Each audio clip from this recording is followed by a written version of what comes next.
What is a game? When faced with this question, one might be met with a variety of answers. Despite this variety, it is generally agreed upon that there are a few elements that games require. These are time, space, materials, and the idea or concepts that the game is attempting to communicate. The Sociology of Games by Roger Calois states that there are 4 essential qualities that each game has. His view on games is that they must be voluntary, uncertain, unproductive, and imaginary. His approach to games can be very helpful when trying to define them, as he also puts them into 4 different categories. Agon, which is competition, Alia, which is chance, Mimicry, which is limitation, and Alinix, which is vertigo. The competition section of these 4 categories is focused on competition and success, whereas the chance category is focused on the random possible outcomes.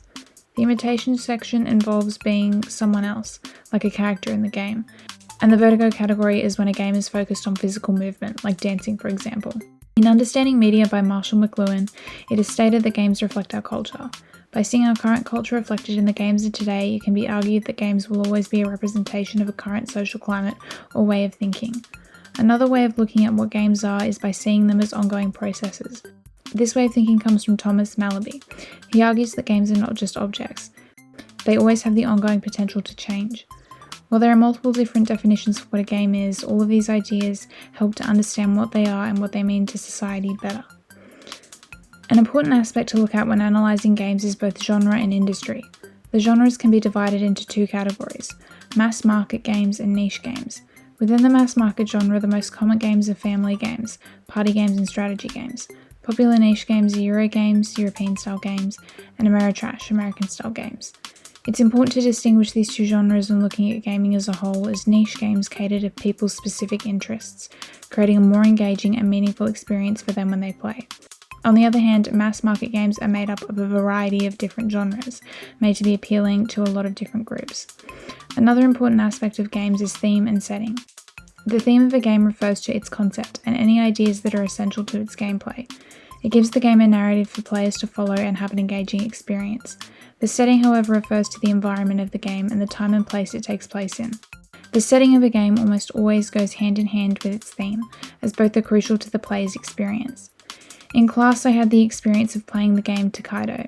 Tokaido is a game created by Antoine Bowser, in which players are travellers crossing the East Sea Road, hence the name Tokaido. During the game, players have the opportunity to collect items, visit temples, and eat meals. While the game is a simple objective, I found it unique in that it has a lack of dice and is played by having the player at the back being the next person to go. I found Tokaido difficult to play at first. It was unlike the games I would usually play, and it initially seemed very intricate and somewhat overwhelming.